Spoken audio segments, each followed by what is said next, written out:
ദൈവത്തിന്റെ അതിവിശുദ്ധ നാമം വാഴ്ത്തപ്പെടുമാറാകട്ടെ.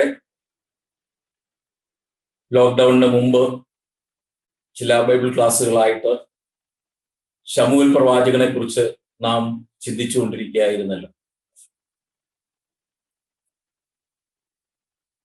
ചില ക്ലാസ്സുകൾ ശമൂവേൽ പ്രവാചകന്റെ ബാല്യകാലത്തെക്കുറിച്ച്, മാതാപിതാക്കളെക്കുറിച്ച്, ഹന്നയുടെ പ്രാർത്ഥന, ഇവയെല്ലാം നാം ചിന്തിച്ചു കഴിഞ്ഞ് ദൈവാലയത്തിൽ വളർന്ന ശമൂവേൽ ബാലനെ കുറിച്ച് നാം കണ്ടു കഴിഞ്ഞു.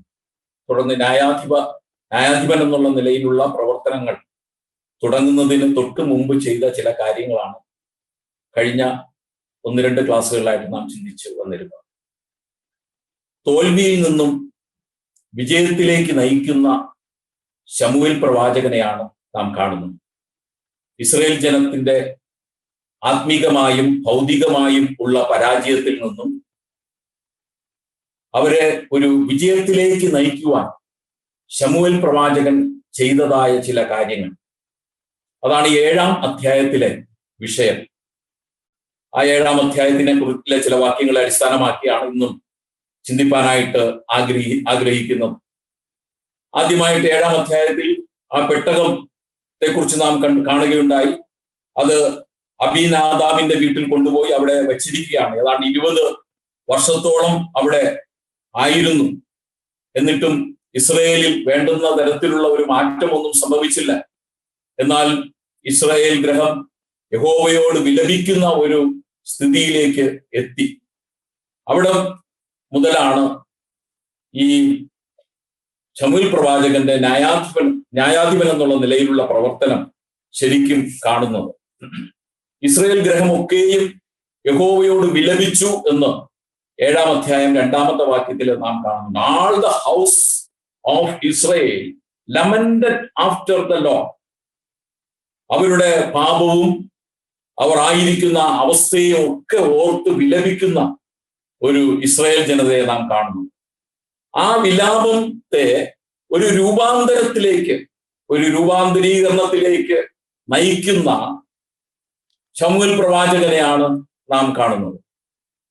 ഒന്നാമത് അതിനായിട്ട് ഇസ്രായേൽ ജനത്തെ ഉപദേശിക്കുകയാണ്.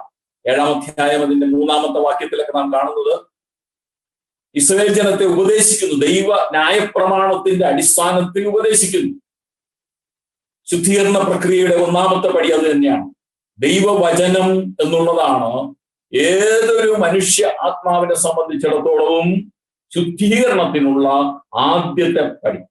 അവന്റെ മനസ്സിൽ ഒരു വിലാപം, അവൻ ലമെന്റേഷൻ ഉണ്ടായിക്കഴിഞ്ഞാൽ വചനത്താൽ വേണം അവൻ ശുദ്ധീകരിക്കപ്പെടുവാൻ. അതിനായിട്ട് 5 കാര്യങ്ങൾ ചെയ്യുവാനാണ് ശമൂവേൽ പ്രവാചകൻ ഇസ്രായേൽ ജനത്തെ ആഹ്വാനം ചെയ്യുന്നത്. 3-ാം വാക്യത്തിൽ നിങ്ങൾ പൂർണ്ണ ഹൃദയത്തോടെ യഹോവയിങ്കലേക്ക് തിരിയണം. പൂർണ്ണ ഹൃദയത്തോടെ, പാതി മനസ്സോടെ പോരാ, പകുതി അവിടെയും പകുതി ഇവിടെയുമായിട്ട് നിന്നാൽ പോരാ. പൂർണ്ണ മനസ്സോടെ യഹോവയിങ്കലേക്ക് തിരിയണം. 1-ാമത് പറഞ്ഞ കാര്യം അതാണ്. അത് ആവർത്തന പുസ്തകത്തിൽ നാം കാണുന്നുണ്ട്.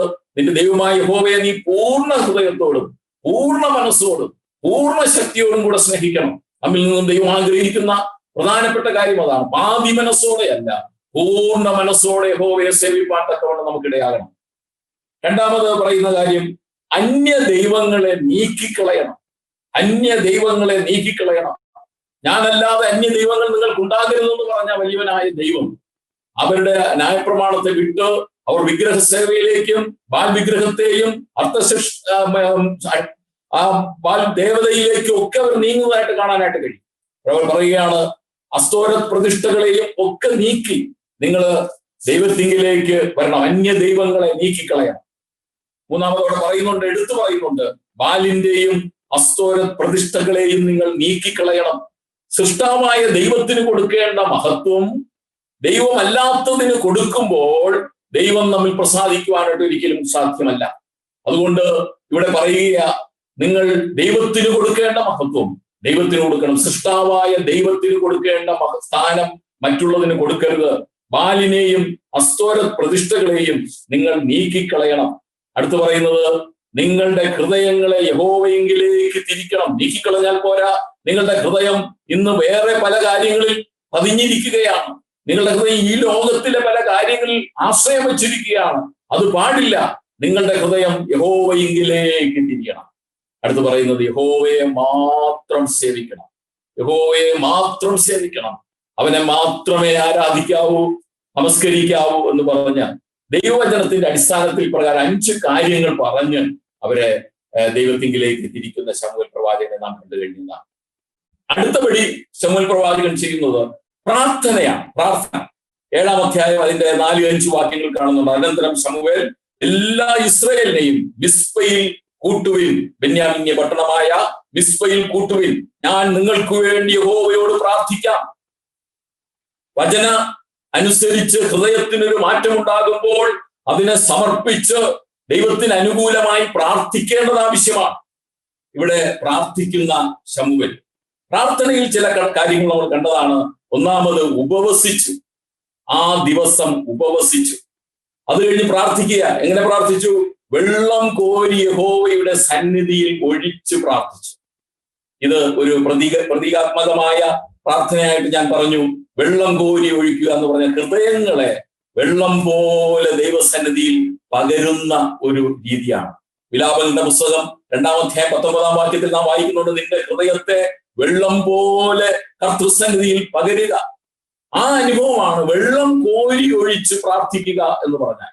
അങ്ങനെ പ്രാർത്ഥിക്കുന്ന ആ ശമൂവേലിനെയും ഇസ്രായേൽ ജനത്തെയും അവിടെ കാണുവാനായിട്ട് കഴിയും. അടുത്ത 3-ാമത് അവിടെ കാണുന്നുണ്ട് ഏറ്റുപറച്ചിലോട് കൂടിയ പ്രാർത്ഥന. ദൈവമേ, ഞങ്ങൾ തെറ്റിപ്പോയി, ഞങ്ങൾ അരുതാത്തതിനെയൊക്കെ സേവിച്ചു, ഞങ്ങൾ ഈ ലോകത്തിൽ ആശ്രയമായി പോയി എന്ന് പറഞ്ഞ് ഏറ്റുപറച്ചിലോട് കൂടിയ പ്രാർത്ഥന. പ്രിയമുള്ളവരെ, ഇന്നും നമുക്ക് ആവശ്യമായിരിക്കുന്നത് ഈ വലിയ പ്രതിസന്ധിയിൽ നിന്നും വല്ലാത്ത ലോകത്തിൽ നിന്നും നാം വിടുവിക്കപ്പെടുന്നതിന് വേണ്ടി നമുക്ക് ആവശ്യം ഏറ്റുപറച്ചിലോടുകൂടിയ പ്രാർത്ഥനയാണ്.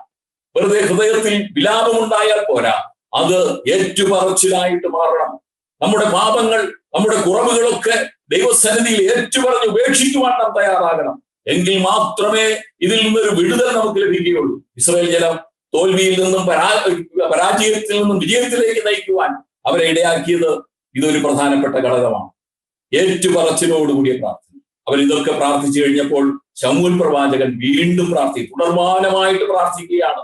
7-8 നാം വായിക്കുന്നുണ്ട്, ഇസ്രായേൽ ശമൂവേലിനോട് പറയുകയാണ്, യഹോവ ഞങ്ങളെ ഫെലിസ്ത്യരുടെ കയ്യിൽ നിന്ന് രക്ഷിക്കേണ്ടതിന് ഞങ്ങൾക്ക് വേണ്ടി അവനോട് പ്രാർത്ഥിക്കുന്നത് മതിയാക്കരുതേ.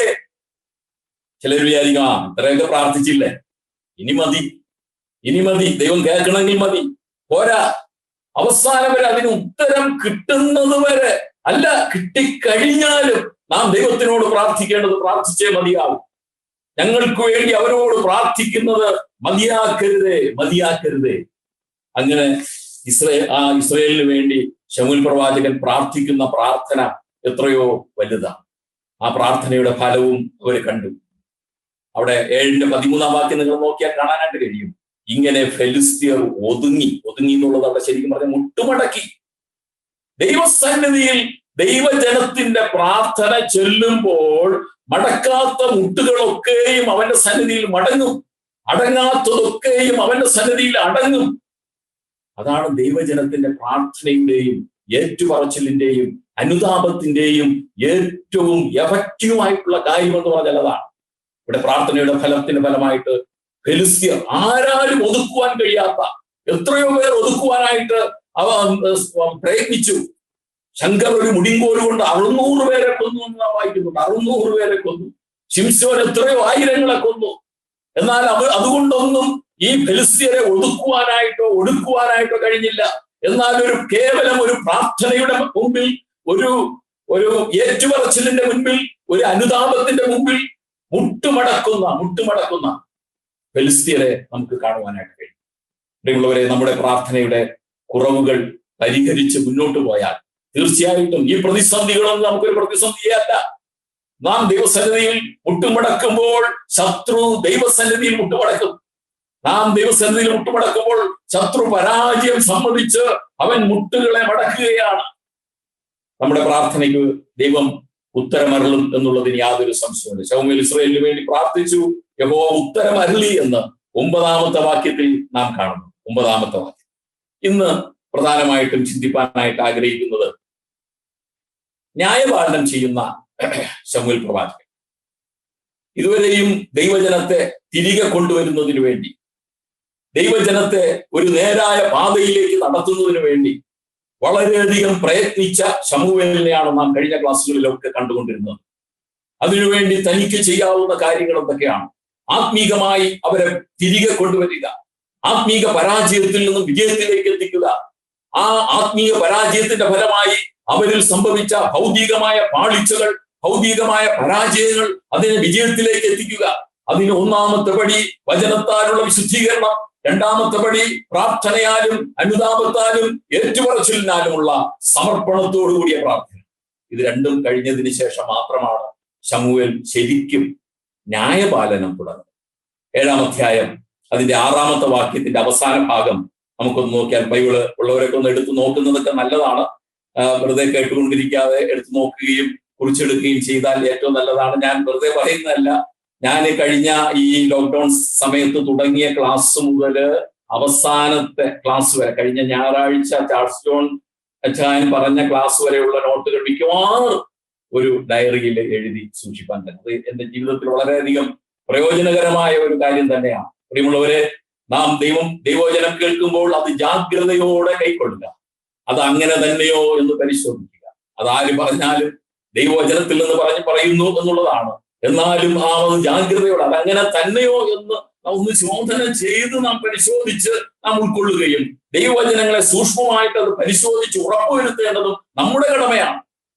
അതിനായിട്ടാണ് അങ്ങനെ കുറിച്ചെടുക്കുന്നതും അങ്ങനെയൊക്കെ വളരെ ശ്രദ്ധയോടുകൂടെ ബൈബിൾ എടുത്ത് നോക്കുന്നതും ഒക്കെ അതിന്റെ ഭാഗമാണ്. അല്ലാതെ ബൈബിളിലെ വാക്യങ്ങൾ അറിഞ്ഞുകൂടാത്തത് കൊണ്ടല്ല, പറയുന്നതൊക്കെ ശരിയാണോ എന്നൊന്ന് നോക്കുന്നത് ഏറ്റവും നല്ലതാണ്. ന്യായപാലനം ചെയ്യുന്ന ശമൂവേൽ, 7-ാം അധ്യായം 6-ന്റെ ലാസ്റ്റ് അവസാന ഭാഗം. പിന്നെ ശമൂവേൽ മിസ്പയിൽ വെച്ച് ഇസ്രയേൽ മക്കൾക്ക് ന്യായപാലനം ചെയ്തു. പിന്നെ അതിന് പിന്നെ ഞാൻ നേരത്തെ പറഞ്ഞ ചില കാര്യങ്ങളുണ്ടല്ലോ. ദൈവവചനത്താലുള്ള ശുദ്ധീകരണത്തിനും ഉപവാസത്തിനും പ്രാർത്ഥനയ്ക്കും ഏറ്റുപറച്ചിലിനും ഒക്കെ കഴിഞ്ഞതിന് ശേഷം പിന്നെ ശമൂവേൽ മിസ്പയിൽ വെച്ച് ഇസ്രയേൽ മക്കൾക്ക് ന്യായപാലനം ചെയ്തു. ജനം ദൈവസന്നിധിയിൽ ഉപവസിച്ച് ഹൃദയം പകർന്ന് അനുതപിച്ച് ഏറ്റുപറഞ്ഞ് അവർ ശരിയായ പാതയിലേക്ക് കൊണ്ടുവന്നതിന് ശേഷം അവരെ പിന്നെ ന്യായപാലനം ചെയ്തു കൊണ്ടുപോകണം. ആ തരത്തിൽ അവരെ നിർത്തിക്കൊണ്ടുപോകണം. അവർ പിന്നോട്ട് പിന്നെ പോകുവാനായിട്ട് പാടില്ല. അവർ മുന്നോട്ട് തന്നെ പോകണം. അതിനായിട്ടാണ് ന്യായപാലനം ഏറ്റവും അത്യാവശ്യമായിരിക്കുന്നത്. 7:15 നാം വായിക്കുന്നുണ്ട്. 7-ാം അധ്യായം 15-ാമത്തെ വാക്യത്തിൽ ശമൂവേൽ ജീവപര്യന്തം ഇസ്രയേലിന് ന്യായപാലനം ചെയ്തു. ഇടയ്ക്ക് വെച്ച് തളർന്ന് ഓടിപ്പോകുന്ന ശമൂവേലല്ല. ജീവപര്യന്തം പല പ്രശ്നങ്ങളും ഇതിനിടയിൽ ഉണ്ടായി, പല പ്രതിസന്ധികളും ഉണ്ടായി, ജനങ്ങളുടെ മത്സരം ഇതിനിടയിൽ ഉണ്ടായി. രാജാവിനെ വേണമെന്ന് ആവശ്യപ്പെട്ടു.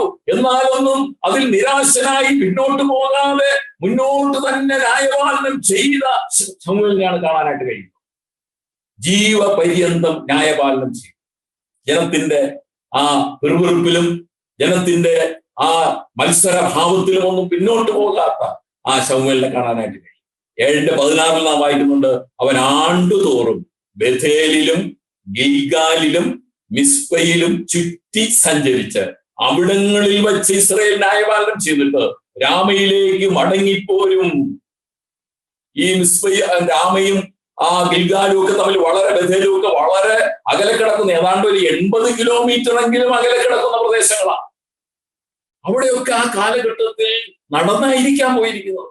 അവിടെയൊക്കെ ചുറ്റി സഞ്ചരിച്ച് ജനങ്ങളുമായിട്ട് നേരിട്ട് ബന്ധപ്പെട്ട് അവരുടെ ഇടയിലുള്ള കുഴപ്പങ്ങൾ കണ്ട് അവരുടെ പ്രശ്നങ്ങൾ പരിഹരിച്ച് അവർക്ക് വേണ്ടി ദൈവത്തിനോട് പക്ഷപാതം ചെയ്തുകൊണ്ട് അവരെ നേരായ വഴിക്ക് നടത്തിക്കൊണ്ട് ന്യായപാലനം ചെയ്യുന്ന ശമൂവേൽ എത്ര നല്ല ന്യായാധിപനാണ്. അവിടെ എടുത്തു പറഞ്ഞിരിക്കുന്നത് ബഥേലിലും ഗിൽഗാലിലും മിസ്പയിലും ചുറ്റി സഞ്ചരിച്ച് ന്യായപാലനം ചെയ്യുന്ന ശമൂവേൽ പ്രവാചകൻ.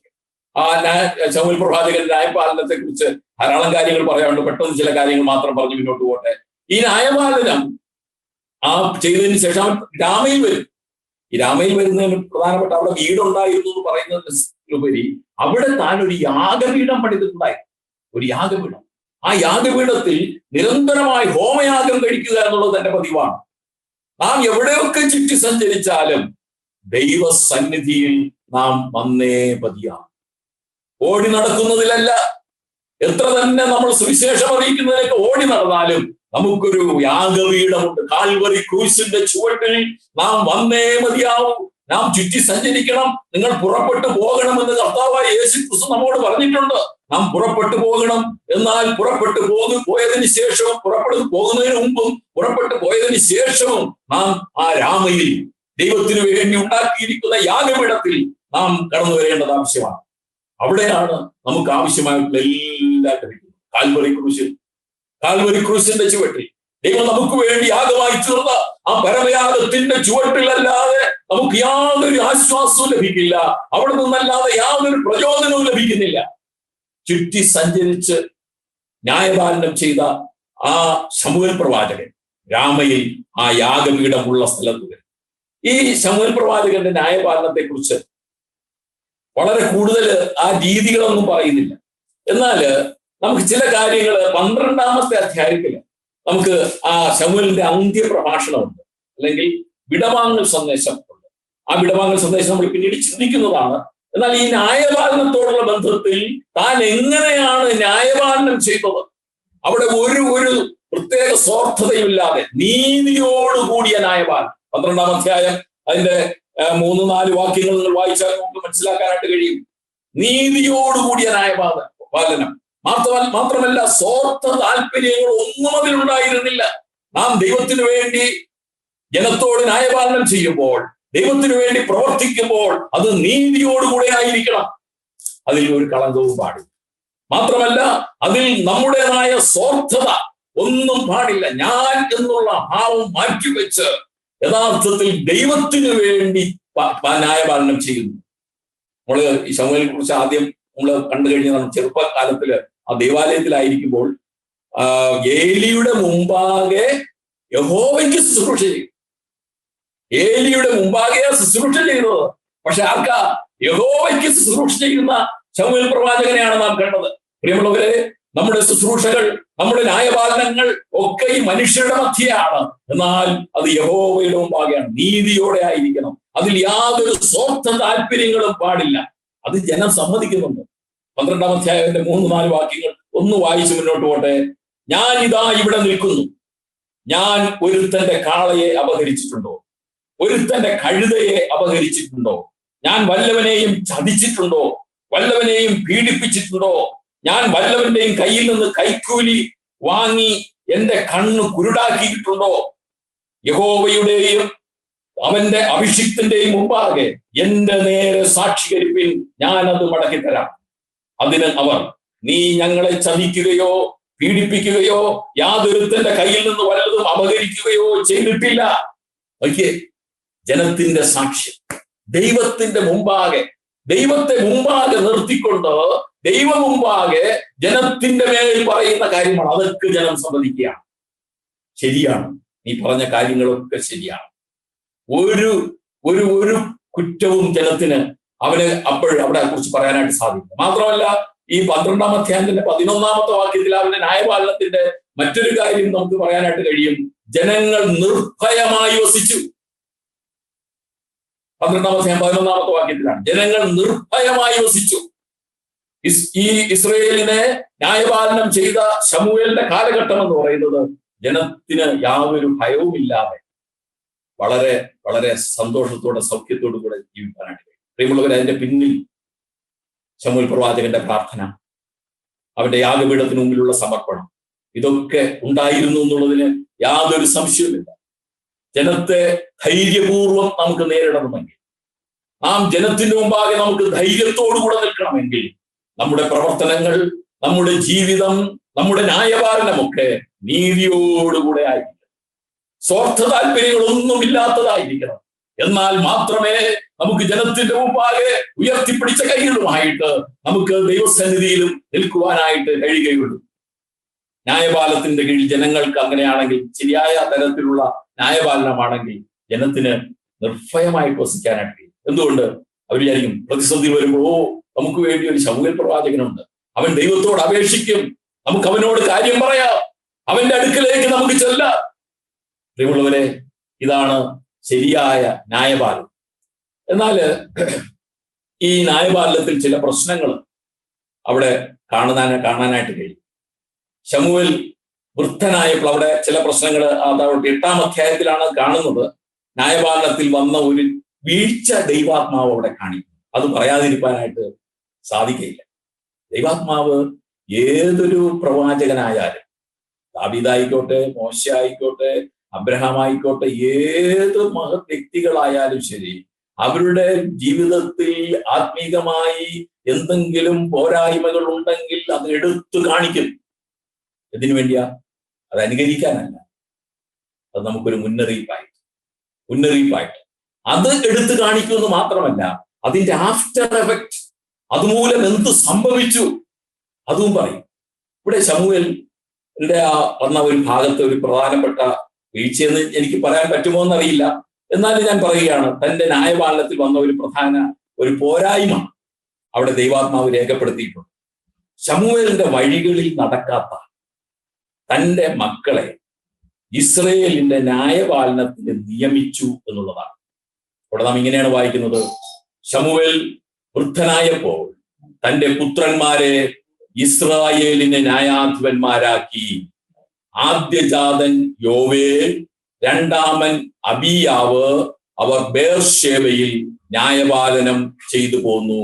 അവന്റെ പുത്രന്മാർ അവന്റെ വഴിയിൽ നടക്കാതെ ദുരാഗ്രഹികളായി കൈക്കൂലി വാങ്ങി ന്യായം മറിച്ചു പോകും. പ്രിയമുള്ളവരെ, ശമൂവേൽ വൃദ്ധനായപ്പോൾ തന്റെ പുത്രന്മാരെ ഇസ്രയേലിന് ന്യായാധിപന്മാരാക്കി. എന്ത് കണ്ടിട്ടാണ് ആക്കിയതെന്നോ നമുക്കറിയില്ല. അവിടെ കുറിച്ച് ആ പുത്രന്മാരെ കുറിച്ച് പറയുന്നത് എന്താ? അവന്റെ പുത്രന്മാർ അവന്റെ വഴിയിൽ നടക്കാതെ ദുരാഗ്രഹികളായി മാറി കൈക്കൂലി വാങ്ങി ന്യായം മറിച്ചു. ഏലി പുരോഹിതന്റെ മക്കൾ ചെയ്തതുപോലെയുള്ള ധാർമ്മികതയൊന്നും അവിടെ പറയുന്നില്ല. എന്നാലും അവർ ചില ദുരാഗ്രഹം അവരുടെ ജീവിതത്തിൽ ഉണ്ടായിരുന്നു. ന്യായം മറിച്ചു കളയുന്ന ഒരു അവസ്ഥ അവരുടെ ജീവിതത്തിലേക്ക് വന്നു. കുടുംബ ജീവിതത്തിലെ പരാജയമാണോ ഇത് എന്ന് ചോദിച്ചാൽ ഒരുപക്ഷെ ആയിരിക്കാം. ശമൂവേൽ പ്രവാചകൻ ഇത്രയും വലിയ ഒരു പ്രവാചകനായി, ഒരു ന്യായാധിപനായി ഇസ്രായേൽ ജനത്തെ മൊത്തമായിട്ട് ഭരിച്ച് അല്ലെങ്കിൽ ന്യായപാലനം ചെയ്ത് നടത്തിയതിനു ശേഷം തന്റെ വീട്ടിൽ നോക്കിയേ മക്കൾ ഇങ്ങനെ ആയിപ്പോയി എന്നുള്ളത് എത്ര ദുഃഖകരമായ ഒരു കാര്യമാണ്. രാജ്യമെമ്പാടും ചുറ്റി സഞ്ചരിച്ച് ആ ചുറ്റിസഞ്ചാരവും ദൈവീകമായ പ്രവർത്തനങ്ങളും മക്കൾ കാണാതെ പോയി. നാം ചിന്തിക്കേണ്ട ഒരു കാര്യമാണ്. പ്രിയമുള്ളവരെ, നാം ധാരാളം പ്രവർത്തനങ്ങളൊക്കെ ചെയ്യാം. എന്നാൽ കുടുംബത്തിൽ മക്കളുടെ കാര്യത്തിൽ ഒക്കെ നാം അവരെ ശരിയായ തരത്തിലേക്ക് വളർത്തുന്നതിൽ അവരുടെ കാര്യങ്ങളൊക്കെ ശ്രദ്ധിക്കുന്നുണ്ടോ? അവരുടെ ആത്മീകമായ പോഷണത്തിൽ നാം എന്തുമാത്രം ഉത്സാഹം കാണിക്കുന്നുണ്ട്? അല്ലെങ്കിൽ ഒരുപക്ഷെ അവരെ കുറിച്ച് നാം പിൽക്കാലത്ത് ദുഃഖിക്കേണ്ടി വരും. അവരെ കുറിച്ച് മറ്റുള്ളവർ പറയുന്ന സാക്ഷ്യം അത്തരത്തിലായി പോകും. ഇന്ന് നാം പലപ്പോഴും കാണുന്നത് നമ്മുടെ മക്കളെയൊക്കെ ആത്മീകമായി പ്രോത്സാഹിപ്പിക്കുന്നതിലുപരിയായി അവരെ ഭൗതികമായ ഉയർച്ചയിലേക്ക് നയിക്കുവാൻ വിദ്യാഭ്യാസത്തിന് എത്ര ടോപ്പ് വരെയുള്ള ട്യൂഷനോ എന്ത് കാര്യങ്ങളോ ചെയ്തു കൊടുക്കുവാനായിട്ട് നാം പഠിക്കാറില്ല. എന്നാൽ ഇന്ന് നമുക്കറിയാം, ഓൺലൈൻ വിദ്യാഭ്യാസമാണ് നടന്നുകൊണ്ടിരിക്കുന്നത്. അതിനുവേണ്ടി എന്ത് വാങ്ങണം? സ്മാർട്ട് ഫോൺ വാങ്ങണോ? ലാപ്ടോപ്പ് വാങ്ങണോ? TV വാങ്ങണോ? എന്തും എത്ര കഷ്ടപ്പെട്ടും മാതാപിതാക്കൾ അത് ചെയ്തു കൊടുക്കാൻ തയ്യാറാണ്. എന്നാൽ ആത്മീകമായ കാര്യങ്ങളിൽ ഓൺലൈൻ മീറ്റിംഗ് ഉണ്ട്, സൂം വഴിയുള്ള മീറ്റിംഗ് ഉണ്ട്. മോനെ, അത് നഷ്ടമാക്കരുത്, ഇന്ന സംവിധാനം നമുക്കൂടെ ഉണ്ടല്ലോ, അതിലൂടെ അത് ശ്രമിക്കാം എന്ന് പറയുന്ന അവരെ മക്കളെ ഉത്സാഹിപ്പിച്ച് ഇതിലേക്ക് കൊണ്ടുവരുന്ന എത്ര മാതാപിതാക്കളുണ്ട്. അത് നമ്മുടെ ജീവിതത്തിൽ നാം ആത്മീകമായി അവരെ ഉത്സാഹിപ്പിക്കുവാൻ നാം ശ്രമിച്ചില്ല എങ്കിൽ ശമൂവേലിന്റെ ജീവിതത്തിൽ വന്ന ഈ പരാജയം നമ്മുടെ ജീവിതത്തിൽ വരാനുള്ള സാധ്യതകൾ ഏറെയാണ്. ഇവിടെ ശമൂവേലിനെ ദൈവാത്മാവ് വലുതായിട്ട് കുറ്റപ്പെടുത്തിയതായിട്ടൊന്നും കാണുന്നില്ല. മാത്രമല്ല അവിടെ അനുകൂലിച്ചുമില്ല. എന്താ പറ്റിയത്? ശമൂവേലിനെ ഇത്തരത്തിൽ ഉന്നത നിലവാരത്തിൽ എത്തിക്കുവാൻ ഏറ്റവും കൂടുതൽ പ്രയത്നിച്ചത് ആരാണ്? ശമൂവേലിനെ ഇത്ര ഉന്നതമായ നിലവാരത്തിലേക്ക് എത്തിക്കുവാൻ ഏറ്റവും കൂടുതൽ പ്രയത്നിച്ചത് ആരാ? എൽക്കാനയേക്കാൾ കൂടുതലും ഹന്നയായി. ഇവിടെ ശമൂവേലിന്റെ മക്കളെ കുറിച്ച് പറയുന്നുണ്ട്. എന്നാൽ ശമൂവേൽ പ്രവാചകന്റെ ഭാര്യയെക്കുറിച്ചോ ഇവരുടെ മാതാവിനെ കുറിച്ചോ ഇവിടെ പറയുന്നതായിട്ട് കാണുന്നു. പ്രിയമുള്ളവരെ, നാം പ്രത്യേകമായിട്ട് ചിന്തിക്കേണ്ട ഒരു കാര്യമാണ്. പിതാവിനും മാതാവിനും ഒരുപോലെ പങ്കുള്ള കാര്യമാണ് മക്കളെ ശരിയായ തരത്തിൽ വളർത്തുക എന്നത്. എന്നാൽ ശമൂവേലിലൂടെ ചുമത്താവുന്ന ഒരു കുറ്റം മക്കളുടെ ആത്മീക നിലവാരം നോക്കാതെ അവരെ ദൈവീകമായ ശുശ്രൂഷകളിലേക്ക് നിയോഗിച്ചു എന്നതാണ്. അതാണ് ഇസ്രായേൽ ജനത ഒരു രാജാവിനെ ആവശ്യപ്പെടുവാനുള്ള ഒരു പ്രധാന കാരണമായിട്ട് ഉന്നയിക്കുന്നത്. നീ വൃദ്ധനായിരിക്കുന്നു, നിന്റെ മക്കൾ നിന്റെ വഴികളിൽ നടക്കുന്നുമില്ല, അതുകൊണ്ട് ജാതികളെ പോലെ ഞങ്ങളെ ഭരിക്കുന്നതിന് വേണ്ടി ഒരു രാജാവിനെ വാഴിച്ച് നൽകണം. പ്രിയമുള്ളവരെ, ആ പരാജയം വളരെ വളരെ വളരെ ആഴങ്ങളിലേക്ക് കടന്നു പോവുകയാണ്. വിശ്വാസഗോളത്തില് നാം ശ്രദ്ധിക്കേണ്ട ഒരു പ്രധാനപ്പെട്ട വസ്തുത, മക്കളെ ദൈവവഴികളിൽ വളർത്തുക എന്നത് നമ്മുടെ പ്രധാനപ്പെട്ട ഉത്തരവാദിത്വമാണ്. എന്നാൽ ശുശ്രൂഷകൾക്കായിട്ട് ഇവിടെ ന്യായപാലനത്തിന് വേണ്ടി അവനെ നിയമിച്ചു എന്നുള്ളത് വളരെ ഒരു പോരായ്മയായിട്ട് എടുത്തു പറഞ്ഞു. ശുശ്രൂഷകൾക്കായിട്ട് അവരുടെ മക്കൾ അല്ലെങ്കിൽ ബന്ധുത്വം നോക്കി അവരെ നിയോഗിക്കുവാനായിട്ട് പാടില്ല.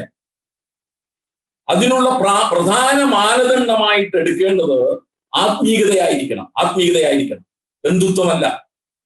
അതിന് വിരുദ്ധമായിട്ട് ചെയ്യുമ്പോൾ ദൈവഹിതത്തെ അട്ടിമറിക്കപ്പെടുകയാണ് ചെയ്യുന്നത്.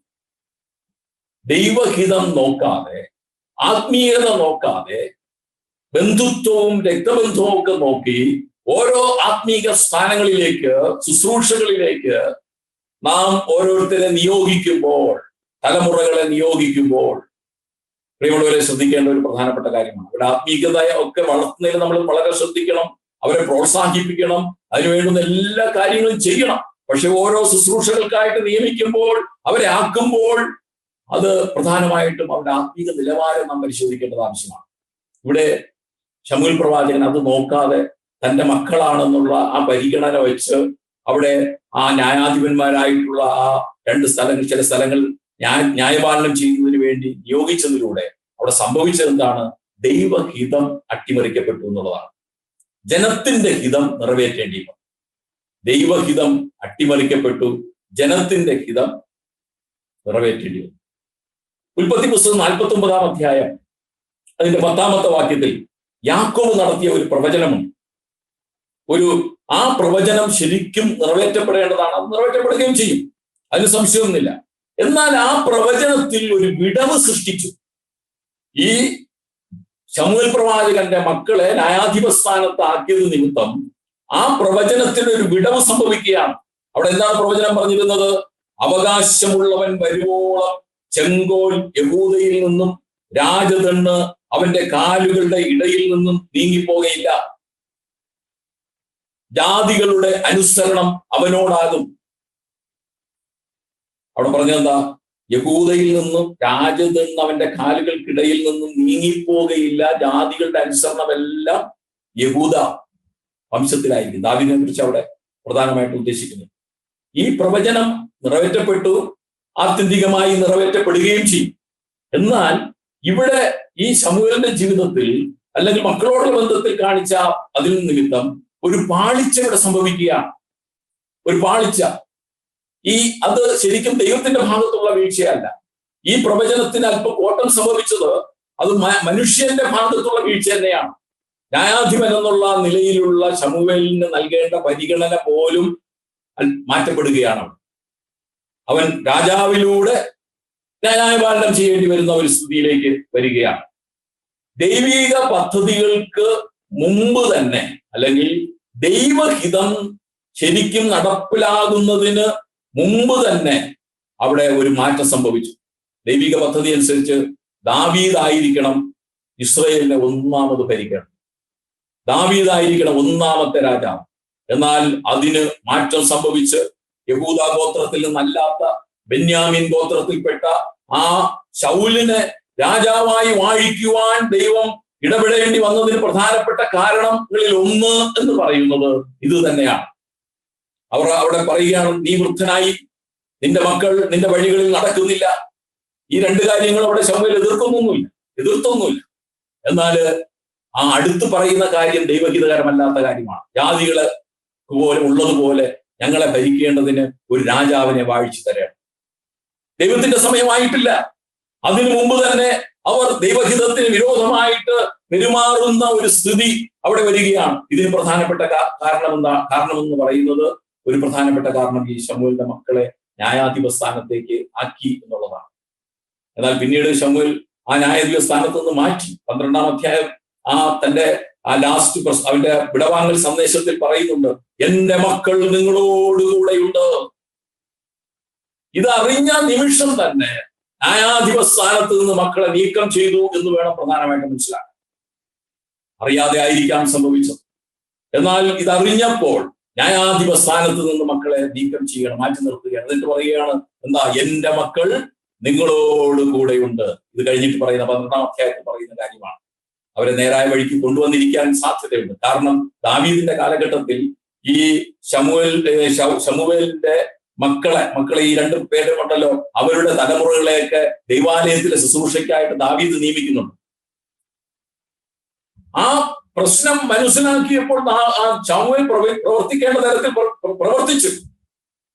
ഇവിടെ ഈ പുരോഹിതന്മാർ മക്കളെ കുറിച്ച് തന്നോട് പരാതി പറയുമ്പോൾ അതിനെ നിരാകരിച്ചില്ല, അതിനെ ന്യായീകരിച്ചില്ല. മാത്രമല്ല, മക്കളെ ആ സ്ഥാനത്ത് നിന്ന് നീക്കം ചെയ്തു എന്ന് വേണം നമുക്ക് മനസ്സിലാക്കാൻ. 12:1 നിങ്ങൾ എന്നോട് പറഞ്ഞതിലൊക്കെയും നിങ്ങളുടെ അപേക്ഷ കേട്ടു. 12:2 എന്റെ മക്കൾ നിങ്ങളോട് കൂടെയുണ്ട്. അവർ ഇപ്പോൾ ന്യായാധിപന്മാരല്ല എന്നുള്ളതാണ് അവിടെ കാണുന്ന ഒരു പ്രധാനപ്പെട്ട സത്യം. പ്രിയമുള്ളവരെ, ഞാനിവിടെ പറഞ്ഞു വന്ന പ്രധാനപ്പെട്ട സത്യം, ഇസ്രായേലിനെ വളരെയധികം ന്യായപാലനം ചെയ്ത ആ ശമൂവേൽ പ്രവാചകന്റെ ജീവിതത്തിൽ ഒരു ചെറിയ പാളിച്ച, ഒരു ചെറിയ വീഴ്ച സംഭവിച്ചു. എന്നാൽ അത് തിരുത്തുന്ന ശമൂവേലിനെ കാണാനായിട്ട്, അതിന് നേരായ വഴിയിലേക്ക് കൊണ്ടുവരുന്ന ശമൂവേലിനെ കാണാനായിട്ട് സാധിക്കും. എന്നാൽ ആ ചെറിയ വീഴ്ച നിമിത്തം ദൈവത്തിന്റെ ഹിതം ശരിയായ തരത്തിൽ ഇസ്രായേൽ ജനതയിൽ നടപ്പിലാക്കാനായിട്ട് കഴിഞ്ഞില്ല. ദാവീദിന് മുമ്പ് മറ്റൊരു രാജാവിനെ വാഴിക്കേണ്ടി വരുന്നു. ആ രാജാവ് കാണിച്ചു കൂട്ടിയ കാര്യങ്ങളൊക്കെ നമുക്കറിയാവുന്നതാണ്. ദൈവവചനം അനുസരിക്കാതെ നീങ്ങിയ ആ ശൗൽ രാജാവിനെ കുറിച്ച് നമുക്കറിയാവുന്നതാണ്. ദൈവഹിതം അട്ടിമറിക്കപ്പെടും. നാം ദൈവഹിതത്തിന് അനുസരിച്ച് ദൈവസന്നിധി ആ തലത്തിൽ പോയില്ലായിരുന്നു, ദൈവഹിതം മാറ്റപ്പെടും എന്നുള്ളതിന് യാതൊരു സംശയവും. ഇത് പറഞ്ഞ ആ ഭാഗം വിടട്ടെ.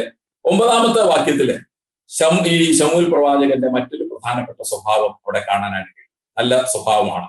7-ാം അധ്യായം 9-ാമത്തെ വാക്യത്തിൽ, അപ്പോൾ ശമൂവേൽ പാൽ കുടിക്കുന്ന ഒരു ആട്ടിൻകുട്ടിയെ എടുത്ത് യഹോവയ്ക്ക് സർവാംഗ ഹോമം കഴിച്ചു. 7-ാം അധ്യായം 17-ാം വാക്യത്തിൽ ഞാൻ നേരത്തെ പറഞ്ഞ ഭാഗം അവിടെ ഉണ്ട്. രാമയിൽ യഹോവയ്ക്ക് ഒരു യാഗപീഠം പണിതിരുന്നു. ആ യാഗപീഠത്തില് ഹോമയാഗം കഴിക്കുന്ന ശമൂവേലിന്റെ ജീവിതത്തിലെ ഒരു പ്രധാനപ്പെട്ട കർത്തവ്യമാണ് ദൈവത്തെ പ്രസാദിപ്പിക്കുക എന്നുള്ളത്. ഈ ഹോമയാഗം എന്ന് പറയുന്നത് സൗരഭ്യവാസനയായ യാഗമാണ്. ഇത് സമ്പൂർണ്ണ സമർപ്പണത്തെയും പ്രായച്ചിത്തത്തെയും കാണിക്കുന്ന ലേവ്യ പുസ്തകം 1-ാം അധ്യായം 4-ാം വാക്യത്തിലും പുറപ്പാട് പുസ്തകം 29-ാം അധ്യായം 38 മുതൽ 42 വരെയുള്ള വാക്യങ്ങളിലും ഈ ഹോമയാഗത്തെ കുറിച്ച്, നിരന്തര ഹോമയാഗം കഴിക്കണമെന്നുള്ളത് ഇസ്രായേൽ ജനത്തിന് കൊടുക്കുന്ന ഒരു പ്രധാനപ്പെട്ട കൽപ്പനയാണ്. അത് രാവിലെയും കഴിക്കണം, വൈകുന്നേരവും കഴിക്കണം. എഫേസ്യർ ലേഖനം 5-ാം അധ്യായം 2-ാം വാക്യത്തിൽ നാം ഇതിനോടനുബന്ധിച്ച് കാണുന്നുണ്ട്, ക്രിസ്തു തന്നെത്താൻ ദൈവത്തിന് സൗരഭ്യവാസനയായ വഴിപാടും യാഗവുമായി അർപ്പിച്ചതുപോലെ സ്നേഹത്തിൽ നടപ്പിൻ. ദുർനടപ്പും യാതൊരു അശുദ്ധിയും അത്യാഗ്രഹവും നിങ്ങളുടെ ഇടയിൽ പേർ പറയുക പോലും അരുത്. പ്രിയമുള്ളവരെ, കർത്താവായ യേശു ക്രിസ്തു നടത്തിയ ആ ദൈവത്തിന് ഒരു സൗരഭ്യവാസനയായ യാഗമായി തന്നെ സമർപ്പിച്ചു. കാൽവറി ക്രൂശിലെ യാഗം എന്നുള്ളതിനെ കുറിച്ചല്ല, തന്നെ ദൈവത്തിനായിട്ട് സമർപ്പിക്കുന്ന യാഗമാണ് ഈ ഹോമയാഗം എന്ന് പറയുന്നത്. സൗരഭ്യവാസനയായ യാഗം.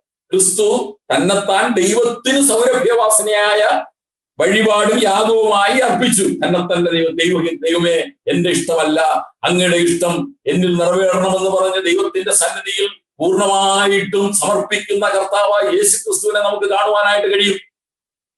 ഇതാണ് ഹോമയാഗം, സൗരഭ്യവാസനയായ യാഗം കാണിക്കുന്നത്. അതുപോലെ നാം സ്നേഹത്തിൽ നടക്കണമെന്നും ദുർനടപ്പും യാതൊരു അശുദ്ധിയും അത്യാഗ്രഹവും പേർ പറയുക പോലും അരുത് എന്നാണ് എഫേസ്യർക്ക് ലേഖനത്തിൽ പൗലൂസ് നമ്മെ ഉദ്ബോധിപ്പിക്കുന്നത് കാര്യം. ഇവിടെ ശമൂവേൽ പ്രവാചകൻ രാമയിൽ ഉണ്ടാക്കിയിരുന്ന യാഗപീഠം, അവിടെ പാൽ കുടിക്കുന്ന ഒരു ആട്ടിൻകുട്ടിയെ എടുത്ത് യഹോവയ്ക്ക് സർവാംഗ ഹോമം കഴിച്ചു. നോഹയെ സംബന്ധിച്ചിടത്തോളം നമുക്ക് വായിക്കുന്നുണ്ട്, നോഹ ജലപ്രളയത്തിൽ നിന്ന് രക്ഷപ്പെട്ട് ചെയ്ത് വന്നിട്ട് ആദ്യം ചെയ്യുന്നത് ഒരു യാഗപീഠം പണിത് ശുചിയുള്ളതിൽ ചിലതിനെ കൊണ്ടുവന്ന് ഹോമയാഗം കഴിക്കുകയാണ്. ദൈവത്തിന് ആ രക്ഷപ്പെട്ടു എന്നുള്ള സന്തോഷത്തെക്കാൾ ഉപരി ദൈവത്തിന് നന്ദി അർപ്പിക്കുകയും ഒന്നുകൂടെ ദൈവത്തിനായിട്ട് തന്നെ സമർപ്പിക്കുകയും ചെയ്യുന്ന നോഹ. ഹോമയാഗം സൗരഭ്യവാസനയായ ഒരു സമർപ്പണമാണ്. അത് നമ്മുടെ ജീവിതത്തിൽ ഉണ്ടാകേണ്ടത് ആവശ്യമാണ്. ലേവ്യ പുസ്തകം 22:27 അനുസരിച്ച് 7 ദിവസത്തിലധികം പ്രായമുള്ള ആട്ടിൻകുട്ടിയെ ഹോമയാഗമായിട്ട് കഴിക്കാം. 7 ദിവസം വരെ പാടില്ല. ജനിച്ച് 7 ദിവസം കഴിഞ്ഞ ഒരു ആട്ടിൻകുട്ടിയെ ഹോമയാഗമായിട്ട് കഴിക്കാനായിട്ടുള്ള അനുവാദം ഇസ്രായേൽ ജനത്തിനുണ്ടായിരുന്നു, ദൈവം കൊടുത്തിരുന്നു. അത് ശരിക്കും ഈ ആട്ടിൻകുട്ടിയെ ഹോമയാഗം കഴിക്കുന്ന ചില പ്രത്യേക താല്പര്യ ഉദ്ദേശം അതിലുണ്ട്. മാനസാന്തരത്തിലൂടെ ഒരു പുതുജീവിതത്തിലേക്ക് പ്രവേശിച്ച ഒരു ജനത്തിന്റെ പ്രതീകമാണ് പ്രായം കുറഞ്ഞ ആട് അല്ലെങ്കിൽ കുഞ്ഞാട്. ഇസ്രായേൽ ജനം ഈ മാനസാന്തരത്തിലേക്ക് വന്നതിന് ശേഷം അവിടെ ചെയ്ത ഒരു യാഗമായിട്ടാണ് അവിടെ രേഖപ്പെടുത്തിയിരിക്കുന്നത്. കുഞ്ഞാടിനെ യാഗം കഴിക്കുന്ന, മാനസാന്തരത്തിലേക്ക് വന്നു എന്ന് കാണിച്ച് അവരെ ഒന്നുകൂടെ ദൈവസന്നിധിയിലേക്ക് സമർപ്പിക്കുന്ന നിഷ്കളങ്കമായ യാഗം. കർത്താവായ യേശു ക്രിസ്തുവിനെ കുറിച്ച് നാം വായിക്കുന്നത് തന്നെയാണ്. താൻ നിഷ്കളങ്ക യാഗമായിട്ടാണ് ക്രൂശിൽ ആയിത്തീർന്നത്. ഈ കുഞ്ഞാട് എന്ന് പറയുന്നത് നിഷ്കളങ്കത്വത്തെ, ഏറ്റവും അങ്ങേറ്റത്തെ നിഷ്കളങ്കത്വത്തെ കാണിക്കുന്നതാണ് ഈ കുഞ്ഞാട്. 7 ദിവസം കഴിഞ്ഞ ആ കുഞ്ഞാട് നിഷ്കളങ്കത്വം എന്നതിന്റെ ഏറ്റവും വലിയ പ്രതീകമാണ്. അതുകൊണ്ടാണ് യോഹന്നാൻ സ്നാപകൻ കർത്താവായ യേശു ക്രിസ്തുവിനെ നോക്കിക്കൊണ്ട് പറഞ്ഞു, ഇതാ ലോകത്തിന്റെ പാപത്തെ ചുമക്കുന്ന ദൈവത്തിന്റെ കുഞ്ഞാട്. ദൈവത്തിന്റെ കുഞ്ഞാട്, ആടല്ല, ദൈവത്തിന്റെ കുഞ്ഞാട്. അവിടെ കുഞ്ഞാട് എന്ന് എടുത്തു പറയുവാനുള്ള കാരണം അവൻ നിഷ്കളങ്കനാണ്, അവൻ പാപമില്ലാത്തവനാണ്, അവൻ ദൈവസന്നിധിയിൽ യാഗമായി സമർപ്പിക്കപ്പെടുവാൻ ഏറ്റവും അനുയോജ്യനാണ്. അതാണ് അവിടെ കാണുന്നത്. യോഹന്നാൻ സ്നാപകൻ കർത്താവിനെ നോക്കിക്കൊണ്ട് പറഞ്ഞത്, ഇതാ ലോകത്തിന്റെ പാപം ചുമക്കുന്ന ദൈവത്തിന്റെ കുഞ്ഞാട്, ദൈവത്തിന്റെ കുഞ്ഞാട്. ദൈവത്തിന്റെ സന്നിധിയിൽ നിഷ്കളങ്കമായ യാഗം അർപ്പിക്കാനായിട്ട് ഏറ്റവും യോഗ്യനായിട്ടുള്ള ദൈവത്തിന്റെ കുഞ്ഞാട്. പൂർണ്ണമായിട്ടും ദൈവത്തിനായിട്ട് അർപ്പിക്കുന്നതാണ് സർവാംഗ ഹോമയാഗം. പൂർണ്ണമായിട്ട് എല്ലാം തോലൊരിച്ച് കഴുകി ഖണ്ഡമായിട്ട് മുറിച്ച് അത് പൂർണ്ണമായിട്ടും ദഹിക്കണം. അതാണ് ഹോമയാഗം. ഇവിടെ ശമൂവേൽ ആട്ടിൻകുട്ടിയെ ഹോമയാഗമായിട്ട് കഴിക്കുകയാണ്. അവരെ തന്നെ നിഷ്കളങ്കമായിട്ട് സമർപ്പിക്കുന്ന, ദൈവത്തിനായിട്ട് സമർപ്പിക്കുന്ന ഒരു സമർപ്പണമാണ് അത് ശരിക്കും കാണിക്കുന്നത്. 7-ാം അധ്യായം 10-ാമത്തെ വാക്യത്തിൽ ശമൂവേൽ യാഗം കഴിച്ചുകൊണ്ടിരിക്കുമ്പോൾ സംഭവിക്കുന്ന ഒരു കാര്യം അവിടെ പറയാണ്. യാഗം കഴിച്ചുകൊണ്ടിരിക്കും. 10-ാം വാക്യം നോക്കിയാൽ കാണാനായിട്ട് കഴിയും. യാഗം കഴിച്ചുകൊണ്ടിരുന്നപ്പോൾ ഈ മിസ്പയിൽ ജനങ്ങൾ കൂടിയിരിക്കുകയാണല്ലോ. ഫെലിസ്ത്യർ അവരുടെ നേരെ യുദ്ധത്തിനായിട്ട്, ഒരു ആയുധവും ഇല്ലാതെ ഇരിക്കുന്ന ഇസ്രായേൽ ജനം, അവരുടെ നേരെ ഫെലിസ്ത്യർ പടയ്ക്കടുക്കുകയാണ്. എന്നാൽ ഈ പടയ്ക്കടുത്തപ്പോൾ ഈ ശമൂവേൽ പ്രവാചകൻ യാഗം കഴിക്കുന്നത് മതിയാക്കിയില്ല, അവിടെ ഇട്ടിട്ട് പോയില്ല. അവർ വന്ന് പറയും, ഞങ്ങൾക്ക് വേണ്ടി പ്രാർത്ഥിക്കുന്നത് മതിയാക്കരുതേ എന്നൊക്കെ പറയുന്നുണ്ട്. പ്രാർത്ഥിക്കുകയും ഈ യാഗം തുടരുകയും ചെയ്യുന്ന ശമൂവേൽ പ്രവാചകനെയാണ് കാണാനായിട്ട് കഴിയുന്നത്. ഈ യാഗം തുടർന്നപ്പോൾ എന്താ സംഭവിച്ചത്? ദൈവം അവിടെ ഇടപെട്ടു. ആർക്കും യുദ്ധം ചെയ്യേണ്ടി വന്നില്ല. പ്രകൃതി ശക്തികളിന്മേൽ അധികാരമുള്ള വലിയവനായ ദൈവം അവിടെ ഇടപെടുകയാണ്. അല്ലാതെ ഇസ്രായേൽ ജനത്തിനെ കൊണ്ട് കഴിയുകയില്ല. ആ ഫെലിസ്ത്യ സൈന്യത്തെ തോൽപ്പിക്കുവാൻ ഒരിക്കലും ഇസ്രായേൽ ജനത്തേക്ക് കഴിയുകയില്ല. എന്നാൽ അവിടെ പ്രാർത്ഥിച്ചുകൊണ്ടിരുന്ന, തന്നെ സമർപ്പിച്ച് കുഞ്ഞാടിനെ യാഗം കഴിച്ചുകൊണ്ടിരിക്കുന്ന ആ ശമൂവേൽ പ്രവാചകന്റെ കാര്യത്തിൽ, അവന്റെ പ്രവർത്തനത്തിൽ, അവന്റെ പദ്ധതിയിൽ, അവന്റെ പ്രാർത്ഥനയിലൊക്കെ പ്രസാദം തോന്നിയ ദൈവം പ്രവർത്തിക്കുകയാണ്. അവിടെ ഒരു ഇടിമുഴക്കി ഫെലിസ്ത്യ സൈന്യത്തെ പരാജയപ്പെടുത്തുകയാണ്. പ്രിയമുള്ളവരെ, നമ്മുടെ പ്രതിസന്ധികളിൽ, നമ്മുടെ വിഷമവേളകളിൽ, നമ്മുടെ പ്രയാസവേളകളിൽ നാം ദൈവത്തോട് സമർപ്പണമുള്ളവരായി ജീവിക്കുന്നത് തുടരുക തന്നെ വേണം. അതിനൊരു ഭംഗം വരും. പ്രതിസന്ധികൾ വരുമ്പോൾ അത് കളഞ്ഞിട്ട് പോകുന്ന, ആ സമർപ്പണം വിട്ടിട്ട് പോകുന്ന ഒരു അനുഭവം നമ്മുടെ ജീവിതത്തിൽ ഉണ്ടാകാനായിട്ട് പാടില്ല. ശമൂവേൽ പ്രവാചകൻ ഇതാ സൈന്യം വരുന്നു എന്ന് കേട്ടിട്ടും അവിടെ യാഗം കഴിക്കുന്നതും പ്രാർത്ഥിക്കുന്നതും നിർത്തിവെക്കാതെ തുടരുന്ന ആ ശമൂവേൽ പ്രവാചകനെയാണ് കാണാനായിട്ട് കഴിയുന്നത്. അതുപോലെയും നമ്മുടെ പ്രതിസന്ധികൾ, നമ്മൾ വളരെ സമർപ്പണ ബോധത്തോടുകൂടെ ആയിരിക്കുമ്പോൾ തന്നെ, അല്ലെങ്കിൽ നാം ദൈവത്തിനായിട്ട് നമ്മെ തന്നെ സമർപ്പിച്ച് ഒരു മാനസാന്തരത്തിന്റെ അനുഭവത്തിലേക്ക് വരുമ്പോൾ സാത്താൻ കൂടുതലായിട്ട് ശക്തമായിട്ട് നമ്മുടെ ജീവിതത്തിലേക്ക് വരും. നമ്മളെ വളരെയധികം ദോഷത്തിലേക്ക് നയിക്കുവാൻ തക്കവണ്ണം സാത്താൻ പ്രവർത്തിക്കും. എന്നാൽ ഈ സമർപ്പണവും പ്രാർത്ഥനയും നാം വിട്ടുമാറാതെ അതിൽ തന്നെ മുറുകെ പിടിച്ചാൽ സാത്താൻ പരാജയപ്പെടും എന്നുള്ളതിന് യാതൊരു സംശയവും. ഇവിടെ ഈ യാഗത്തിന്റെയും സമർപ്പണത്തിന്റെയും മാത്രമല്ല പ്രാർത്ഥനയുടെയും ഫലമായി ഇസ്രായേൽ ജനത്തെ തോൽപ്പിക്കുന്ന ദൈവം അവിടെ ഒരു ഇടിമുഴക്കി എല്ലാം ഒരു യുദ്ധത്തോടെ ഉണ്ടായില്ല. ഇത്തരത്തിലുള്ള ഒരു ദൈവിക പ്രവർത്തനം ഇസ്രായേൽ ജനത കണ്ടിട്ട് പോലും കാണില്ല. പ്രാർത്ഥിച്ച് യാഗം കഴിച്ച് വിജയം നേടുന്ന ആ വിജയം, ഇതിന് പ്രധാനപ്പെട്ട കാരണക്കാരൻ ഈ ശമൂവേൽ പ്രവാചകൻ തന്നെ. നാം ആത്മീയമായിട്ട് ഉണർന്ന് പ്രവർത്തിക്കാനായിട്ട് തുടങ്ങുമ്പോൾ, സമർപ്പണത്തിന്റെ അനുഭവത്തിലേക്ക് വരുമ്പോൾ നമ്മിൽ സാത്താൻ അധികമായിട്ട് പ്രവർത്തിക്കും. അധികമായ പ്രതിസന്ധികളും പ്രതിബന്ധങ്ങളും ഒക്കെ നമ്മുടെ ജീവിതത്തിൽ കൊണ്ടുവരും.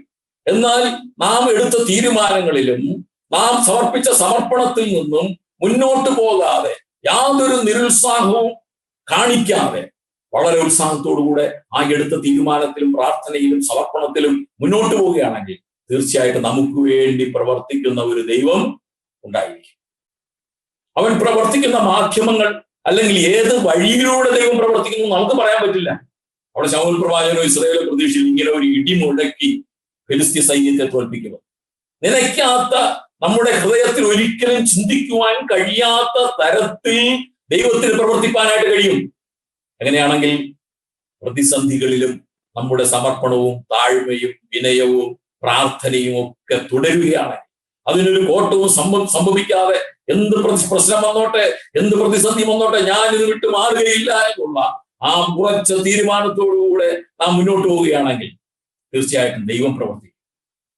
അവന്റെ പ്രവർത്തനം ഏത് വശത്തുകൂടെയാണ്, എങ്ങനെയാണ് നമുക്ക് പലപ്പോഴും മനസ്സിലാക്കാനായിട്ട് കഴിയും. അവൻ പ്രവർത്തിക്കും. അവൻ വഴിയൊരുക്കുന്നവനാണ്. നമുക്കറിയാതെ ചെങ്കടലിന്റെ മുമ്പാകെ പതറി നിൽക്കുന്ന ആ ഇസ്രായേൽ ജനത്തെ ചെങ്കടൽ വിഭജിച്ച് വഴി നടത്തിയവനാണ് വലിയവനായ ദൈവം. പ്രിയമുള്ളവരെ, എത്ര എത്ര എത്ര അത്ഭുതങ്ങളും ഒക്കെ നമുക്ക് കാണുവാനായിട്ട് കഴിയും. ഇവിടെ ആ ഫെലിസ്ത്യ സൈന്യത്തെ പരാജയം, പിന്നെ ഫെലിസ്ത്യ സൈന്യം ഇങ്ങോട്ട് ശമൂവേൽ പ്രവാചകന്റെ ആ ന്യായപാലന കാലഘട്ടത്തിൽ ശൗൽ രാജാവായതിനു ശേഷം വന്നു. അതിനു മുമ്പ് വന്നില്ല. ഈ ഫെലിസ്ത്യർ മുട്ടുമടക്കി എന്ന് നമ്മൾ നേരത്തെ കണ്ടുവല്ലോ. അങ്ങനെ തന്നെ ആയി. ദൈവവചന കേൾവിയിലൂടെയും പ്രാർത്ഥനയിലൂടെയും ഉണർവ് പ്രാപിച്ചപ്പോൾ ഇസ്രായേൽ ശമൂവേൽ പ്രവാചകന്റെ സർവാംഗ ഹോമയാഗത്തിലൂടെ വിജയം വരിക്കുന്ന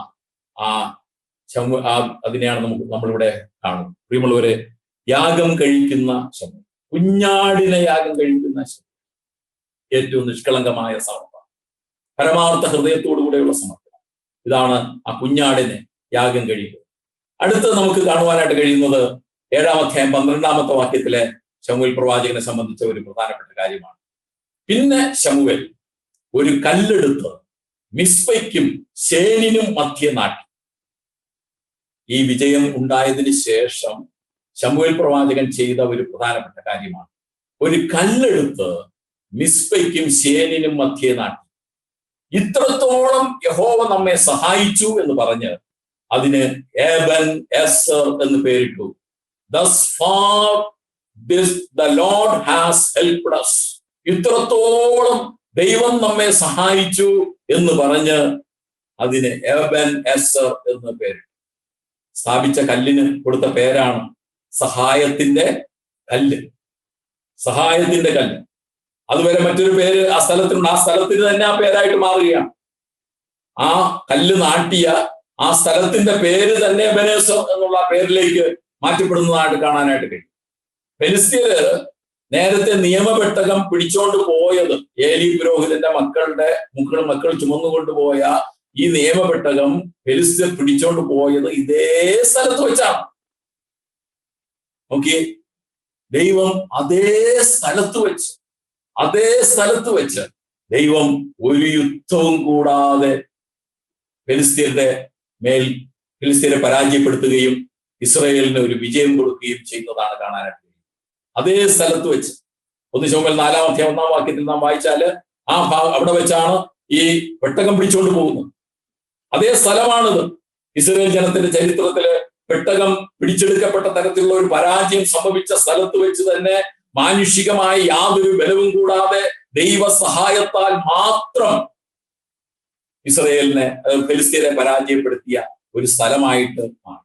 ഈ വിജയത്തിന്റെ എല്ലാ മഹത്വവും ദൈവത്തിന് കൊടുക്കുന്നു എന്നുള്ളതാണ് ഈ സ്ഥാപിക്കപ്പെട്ട കല്ല് കാണിക്കുന്നത്. ശമൂവേലിന് വേണമെങ്കിൽ പറയാമായിരുന്നു, ഞാൻ അത് ചെയ്തിട്ടാണ്, പ്രാർത്ഥിച്ചിട്ടാണ്, ഞാൻ യാഗം കഴിച്ചിട്ടാണ്, ഞാൻ അങ്ങനെയൊക്കെ നിങ്ങളെ ഉപദേശിച്ചിട്ടാണെന്നൊക്കെയുള്ള ക്രെഡിറ്റ് വേണമെങ്കിൽ ശമൂവേൽ പ്രവാചകൻ എടുക്കാം. അവിടെ അതൊന്നിനും ശമൂവേൽ പ്രവാചകൻ തുനിയുന്നില്ല.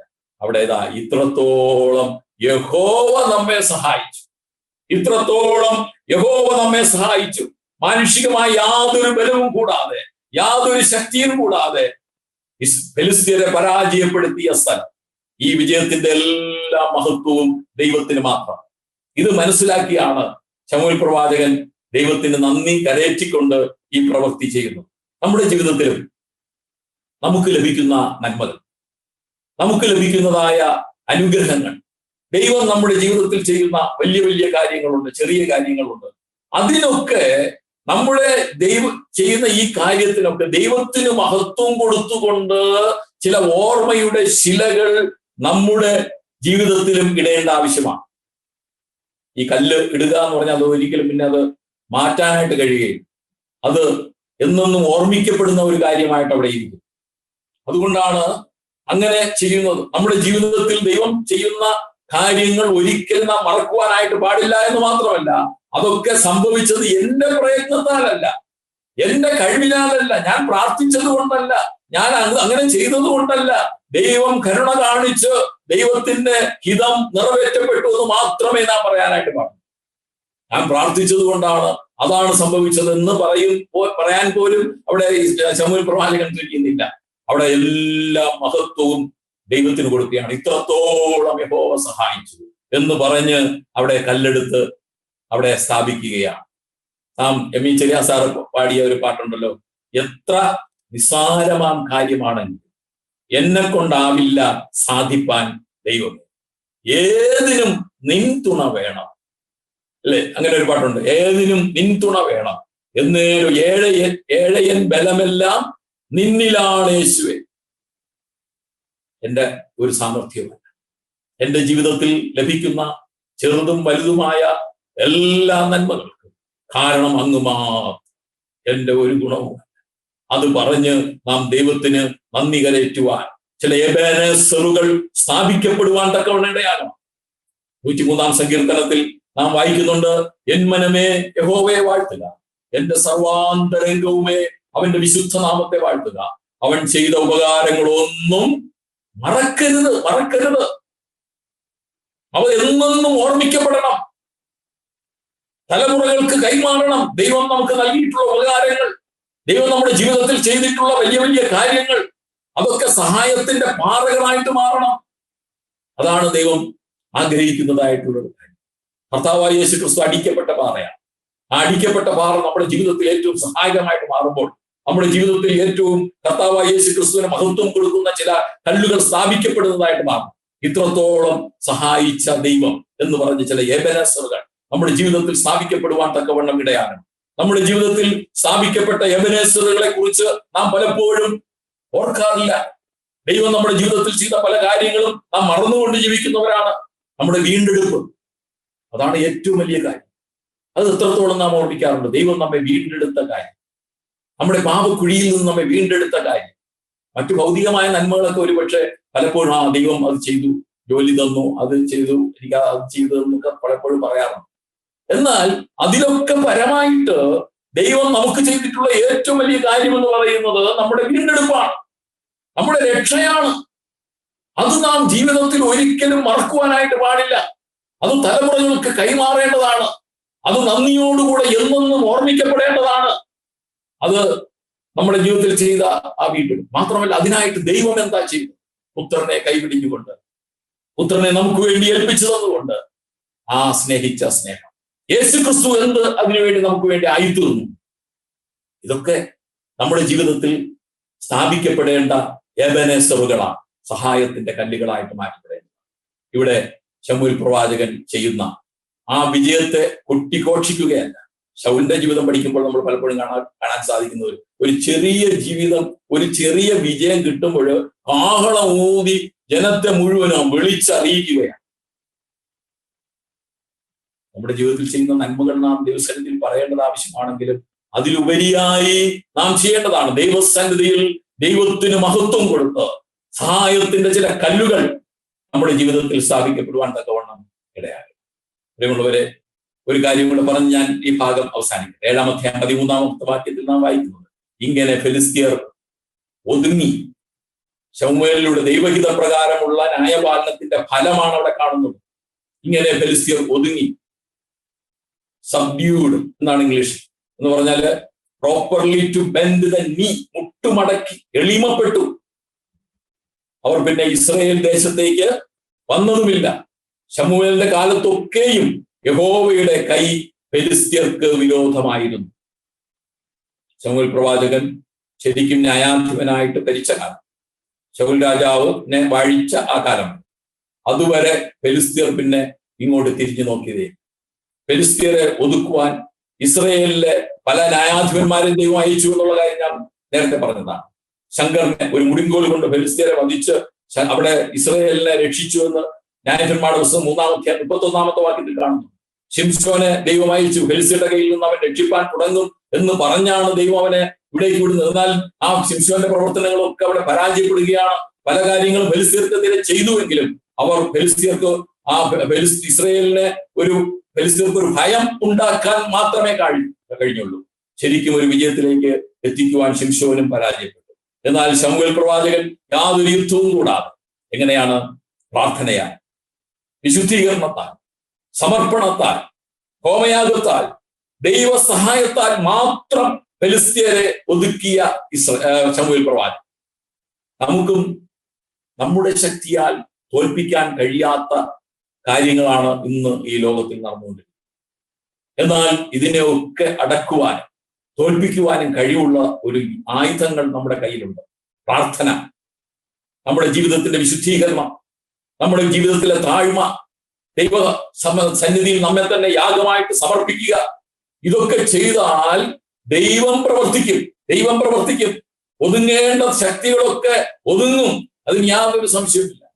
അതിനാവശ്യം ഇതാണ്. അവിടെ നാം വായിക്കുന്നുണ്ട്, ദൈവസഹായത്താൽ ആ ഇസ്രായേലിലെ ഫെലിസ്ത്യരെ ഒതുക്കി.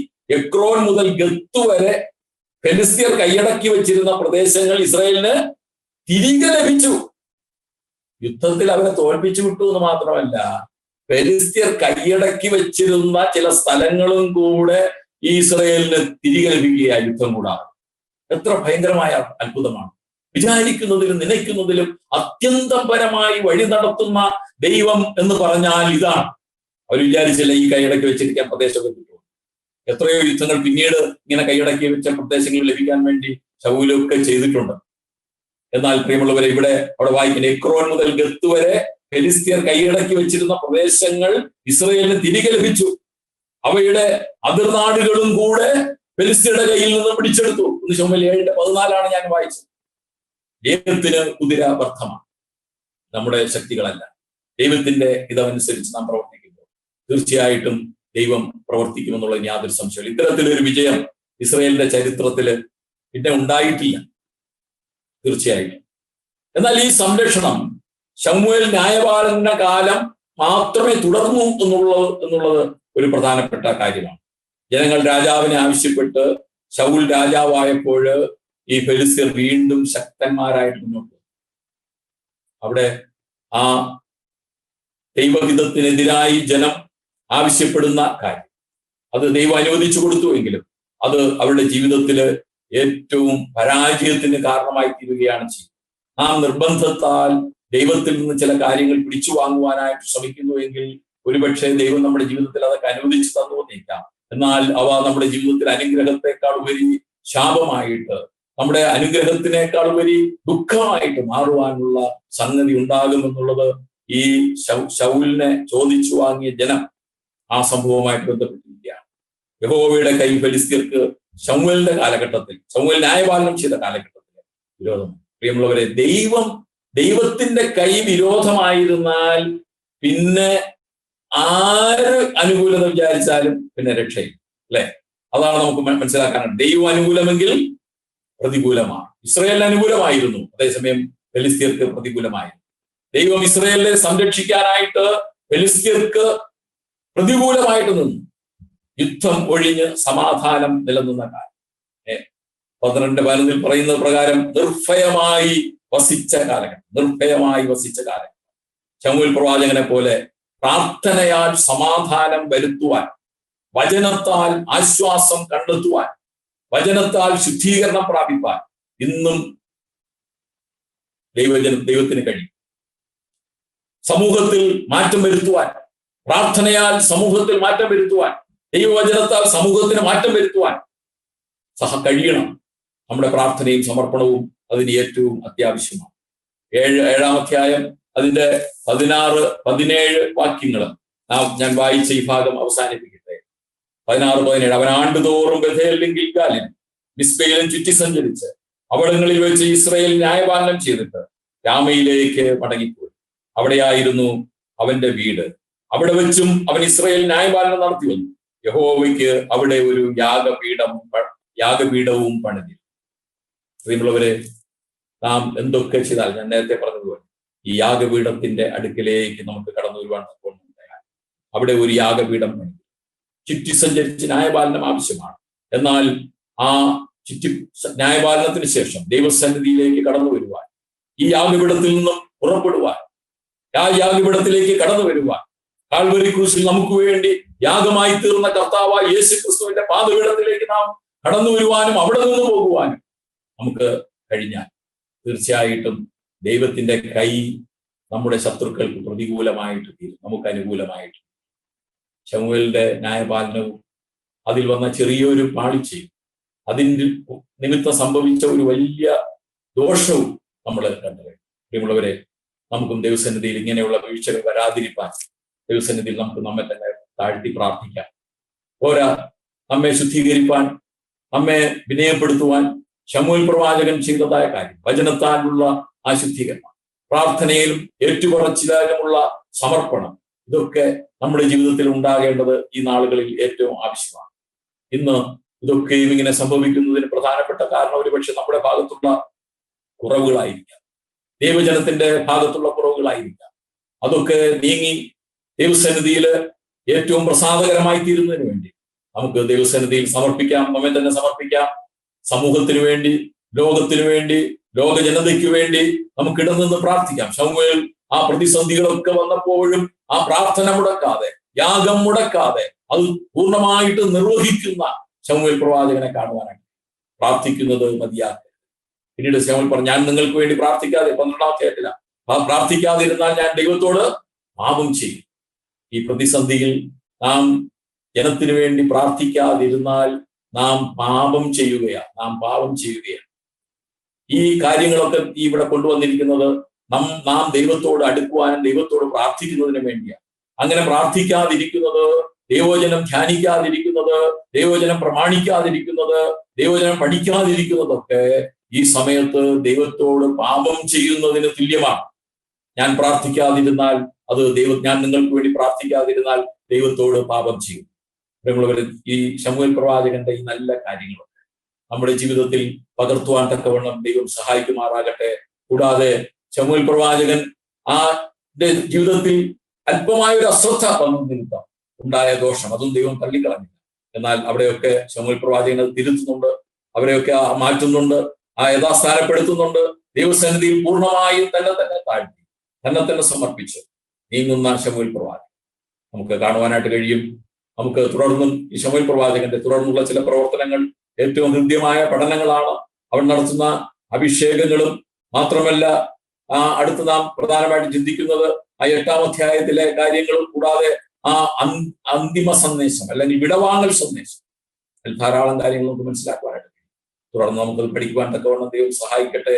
ദൈവത്തിന്റെ അതിവിശുദ്ധ നാമം വാഴ്ത്തപ്പെടുമാറാകട്ടെ. ആമേൻ.